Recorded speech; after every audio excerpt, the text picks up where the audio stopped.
रासायनिक अभिक्रिया एवं समीकरण। पहले रासायनिक अभिक्रिया किसे कहते हैं? तो जब कोई पदार्थ अकेले या किसी अन्य पदार्थ के साथ अभिक्रिया कर एक या अधिक नए पदार्थ का निर्माण करता है उसे रासायनिक अभिक्रिया कहते हैं। इसमें बनता है अभिकारक और प्रतिफल। इसमें दो चीज़ का निर्माण होता है, अभिकारक या प्रतिफल। अभिक्रिया को हमेशा तीर से दर्शाया जाता है। इसमें दो चीज़ बनता है, अभिकारक या प्रतिफल। तीर के इधर वाला अभिकारक कहलाता है, तीर के इधर वाला प्रतिफल कहलाता है। तो पहला पढ़ते हैं अभिकारक या प्रतिकारक किसे कहते हैं। तो रासायनिक अभिक्रिया में भाग लेने वाले पदार्थ अभिकारक कहलाता है, जबकि प्रतिफल रासायनिक अभिक्रिया के फलस्वरूप बनने वाला पदार्थ प्रतिफल कहलाता है। अगला क्वेश्चन है, रासायनिक अभिक्रिया की विशेषता को लिखें। रासायनिक अभिक्रिया की विशेषता निम्नलिखित है। इसमें नया पदार्थ बनता है। जब दो पदार्थ आपस में अभिक्रिया करता है तो एक नए पदार्थ का निर्माण करता है, जैसे H2 + O2। ये रिएक्ट करता है तो बनाता है H2O। अभिक्रिया के इधर वाला सब कहलाएगा हमारा अभिकारक और ये पूरा कहलाएगा हमारा प्रतिफल। तो एक नए पदार्थ का बना जो कि बिल्कुल ये दोनों के अलग गुण का है। अगला है रंग में परिवर्तन। कभी कभी रासायनिक अभिक्रिया में रंग में भी परिवर्तन होता है। कई बार अभिक्रिया के दौरान पदार्थ का रंग बदल जाता है। अगला गैस का उत्सर्जन होता है। जब रासायनिक अभिक्रिया होती है तो गैस का भी उत्सर्जन होता है, जैसे कि हाइड्रोजन गैस निकलता है, CO2 गैस निकलता है। अगला है ताप में परिवर्तन होता है। कभी ताप निकलता है ऊष्माक्षेपी और कभी ताप अवशोषित होता है ऊष्माशोषी। जब रासायनिक अभिक्रिया होती है तो इसमें दो चीज़ होता है, एक तो ऊष्मा उत्सर्जित होता है या ऊष्मा अवशोषित होता है। अगला है अवक्षेप यानी ठोस बनता है। रासायनिक अभिक्रिया के दौरान अवक्षेप का निर्माण होता है। अगला है 2 विलयन मिलाने पर नीचे ठोस पदार्थ जम भी जाता है, वही कहलाता है अवक्षेप। गंध में परिवर्तन होता है। कई अभिक्रियाओं में नई गंध उत्पन्न होती है। अगला है रासायनिक अभिक्रिया किसे कहते, रासायनिक समीकरण किसे कहते हैं। तो रासायनिक समीकरण रासायनिक अभिक्रिया में भाग लेने वाले पदार्थ तथा बनने वाले पदार्थ को संकेतों एवं सूत्रों द्वारा दर्शाया जाता है, जिसे रासायनिक समीकरण कहते हैं। जैसे भाग लेने वाला पदार्थ हो गया हमारा अभिकारक और एक होता है प्रतिफल। ये दोनों को हम लोग संकेतों एवं सूत्रों के द्वारा दर्शाते हैं। ये पूरा मिलकर कहलाता है रासायनिक समीकरण। रासायनिक समीकरण लिखने के कुछ नियम, जैसे अभिकारकों को बाईं ओर लिखा जाता है, जो अभिकारक है इसको तीर के बाईं ओर लिखा जाता है। जैसे अभिकारकों को तीर के बाईं ओर लिखा जाता है। जैसे यह हो गया हमारा अभिक्रिया। अभी तुरंत ऊपर बताए थे कि अभिकारकों को तीर के बाईं ओर, इधर जो भी है वो अभिकारक कहलाएगा, तीर के दाईं ओर जो भी है वो प्रतिफल या उत्पाद कहलाएगा। जो पदार्थ अभिक्रिया में भाग लेते हैं उन समीकरण को बाएं पक्ष में लिख दिया जाता है। उत्पाद को दाईं ओर लिखा जाता है, उत्पाद या प्रतिफल को दाईं ओर लिखा जाता है। अगला क्वेश्चन, अगला स्लाइड देखते हैं।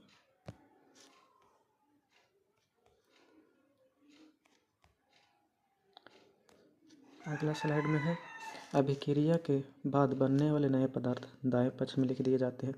तीर का प्रयोग किया जाता है अभिक्रिया के लिए। तीर अभिक्रिया की दिशा को दर्शाता है और से बनता है का अर्थ देता है। तीर जो है से बनता है का अर्थ देता है। सही रासायनिक सूत्रों का प्रयोग किया जाता है। सभी पदार्थों के शुद्ध व सही सूत्र लिखना आवश्यक होता है। अगला है परमाणुओं की संख्या बराबर होनी चाहिए। समीकरण के दोनों पक्ष में यानी कि अभिकारक और प्रतिफल, जो अभिकारक बन रहा है और जो प्रतिफल बन रहा है, उन दोनों परमाणुओं की संख्या आपस में बराबर होनी चाहिए। गुणांक का प्रयोग किया जाता है। अगर समीकरण असंतुलित है, बराबर नहीं है, तो गुणांक का प्रयोग करते हैं। जैसे कि हाइड्रोजन और प्लस में O2 मिल के बनाता है H2O। इसमें हाइड्रोजन 2 है, ऑक्सीजन 2 है। यहाँ पर हाइड्रोजन 2 है लेकिन ऑक्सीजन 1 है, तो इसको संतुलित करने के लिए गुणांक इधर हम लोग 2 से गुना कर देते हैं। तो यही होता है गुणांक। अगला भौतिक अवस्था दर्शाई जाती है। आवश्यक पड़ने पर हम लोग भौतिक अवस्था को दर्शाते हैं। जैसे कि H2O लिक्विड है तो लिक्विड के लिए L दर्शा दिया जाता है।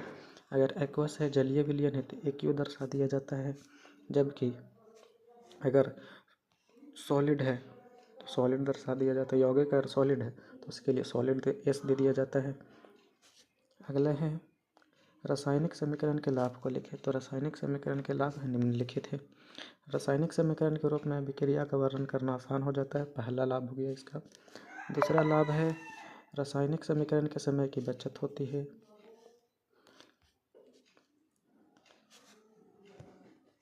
रासायनिक समीकरण से समय की बचत होती है। इसे लिखने में कागज पर कम स्थान लगता है। रासायनिक समीकरण की सहायता से आवश्यक अभिकारकों की सही मात्रा की गणना की जा सकती है। पूरे विश्व में एक ही प्रकार के रासायनिक संकेतों का प्रयोग होने से वैज्ञानिकों को समझने में कोई कठिनाई नहीं होती है। यह था रासायनिक समीकरण के लाभ। अगला रासायनिक समीकरण की सीमाओं को लिखना है, क्या क्या इसकी सीमाएं हैं। तो साधारण रासायनिक समीकरण से अभिक्रिया की अवस्था ठोस द्रव गैस का पता नहीं चलता है। जब हम लोग रिएक्शन लिखते हैं तो कौन इसमें गैस है और कौन इसमें सॉलिड है, कौन लिक्विड है, इसकी जानकारी हमको मिलती नहीं है। जब साधारण रिएक्शन लिख दिए तो इसमें हमको पता ही नहीं चलता है कौन इसमें गैस है, कौन सा इसमें लिक्विड है, कौन सा इसमें सॉलिड है, कौन सा जलीय विलयन है, एक्वस है। इससे अभिक्रिया की गति तेज या धीमी की जानकारी नहीं मिलती है। इससे अभिक्रिया तेज हो रहा है, कम हो रहा है, धीमा हो रहा है, इसकी जानकारी नहीं मिलती है।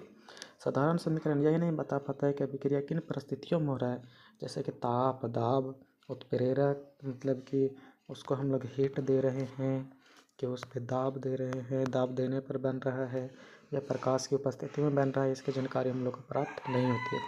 इससे यह पता नहीं चलता है कि अभिक्रिया पूर्ण हुई है या अपूर्ण हुई है। अगला है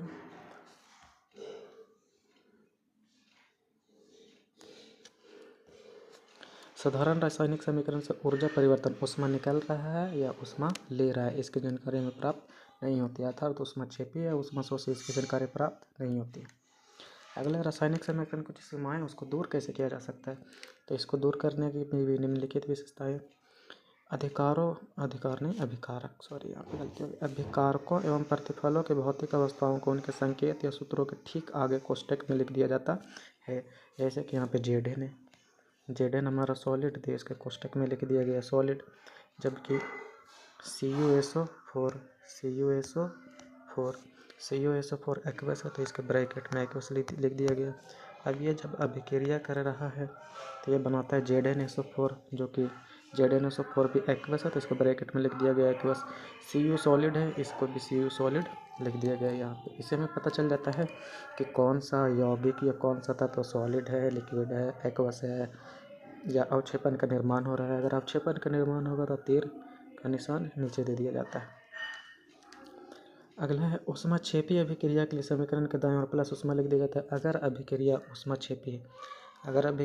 ऊष्माक्षेपी है तो उसके लिए हम लोग करते हैं अगर अभिक्रिया ऊष्माक्षेपी है तो प्लस ऊष्मा लिख दिया जाता है समीकरण के दाएं ओर। जैसे यहाँ पर हाइड्रोजन और ऑक्सीजन मिलकर बना रहा है H2O लिक्विड, इससे ऊर्जा उत्सर्जित हो रहा है, इसलिए हीट को तीर के दाएं ओर लिख दिया गया। जबकि ऊष्मा शोषी होगा तो हीट को यानी ऊष्मा को तीर के बाईं ओर प्लस ऊष्मा लिख दिया जाता है। जब अभिक्रिया के बाद अवक्षेप बनता है तो उसे तीर चिन्ह नीचे के तीर की ओर देना, निशान तीर नीचे की ओर, इससे दर्शाया जाता है। ये हमको बताता है अवक्षेप की अभिक्रिया के बाद ठोस अवक्षेप का निर्माण हो रहा है, यानी कि जो भी अभिक्रिया है वो नीचे की ओर बैठ जाता है। अभिक्रिया की शर्तों की जानकारी के लिए शर्तों को तीर के ऊपर लिख दिया जाता है। जैसे पीछे बता के गए हैं कि अगर अभिक्रिया सूर्य के प्रकाश में हो रहा है तो ऊपर सूर्य का प्रकाश लिख दिया जाता है, क्लोरोफिल की उपस्थिति में हो रहा है तो क्लोरोफिल लिख दिया जाता है, etc। अगला है संतुलित रासायनिक समीकरण। तो वैसा रासायनिक समीकरण जिसमें समीकरण के दोनों ओर प्रत्येक तत्वों के परमाणु संख्या आपस में बराबर होते हैं, उसे संतुलित रासायनिक समीकरण कहते हैं। संतुलित रासायनिक समीकरण वैसा रासायनिक समीकरण जिसमें समीकरण के दोनों ओर प्रत्येक तत्वों के परमाणु संख्या आपस में बराबर होती है, संतुलित रासायनिक समीकरण कहलाता है। जैसे यहाँ ZnHCl रिएक्ट कर रहा है तो ZnCl2 बनाता है, H2 बनाता है। इसमें देखना है कि इधर का जो परमाणु संख्या है वो बराबर है, इधर वाला बराबर है। अगर दोनों तरफ की परमाणु संख्या प्रत्येक तत्व के बराबर हो तो संतुलित रासायनिक समीकरण कहलाता है। जैसे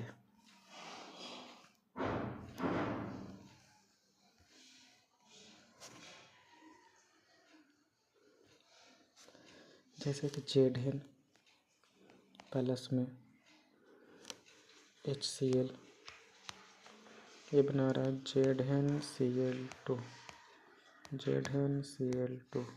प्लस में H2, अब हमको देखना है कि प्रत्येक तत्व के परमाणुओं की संख्या आपस में बराबर है या नहीं। इधर Zn 1 है, इधर Zn 1 है, इधर हाइड्रोजन 1 है, इधर क्लोरीन 1 है।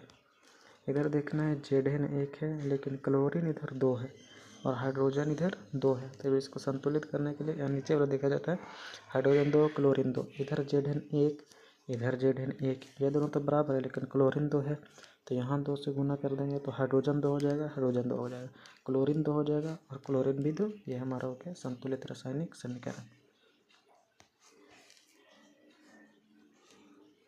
आगे है असंतुलित रासायनिक समीकरण। तो ऐसा रासायनिक समीकरण जिसमें प्रत्येक तत्व पर परमाणु संख्या आपस में बराबर नहीं होती है उसे असंतुलित रासायनिक समीकरण कहते हैं। जैसे निम्नलिखित समीकरण को संतुलित करना है, कुछ समीकरण दिया हुआ है उसको हमको संतुलित करना है। जैसे है H2,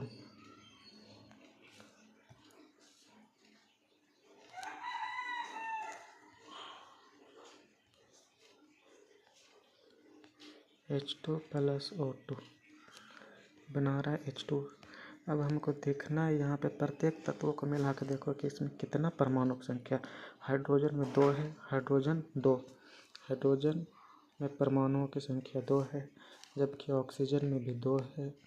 लेकिन इधर देखते हैं प्रतिफल की ओर तो हाइड्रोजन 2 है, ऑक्सीजन भी H2O, ऑक्सीजन एक ही है, ऑक्सीजन एक ही पहले का था, ऑक्सीजन यहाँ पे एक है तो यह संतुलित नहीं है, इसको संतुलित करना है। तो हाइड्रोजन 2 ऑक्सीजन 2, तो अगर इधर 2 से गुना करते हैं तो हाइड्रोजन 2 हो जाएगा लेकिन हाइड्रोजन 4 हो जाएगा और ऑक्सीजन 2 हो जाएगा। अब हाइड्रोजन 4 हो गया, इधर हाइड्रोजन 2, तो 2 से यहाँ गुणा करना पड़ेगा तो हाइड्रोजन भी 4 और हाइड्रोजन भी 4, ऑक्सीजन में 2 और ऑक्सीजन में 2, ये हो गया हमारा संतुलित।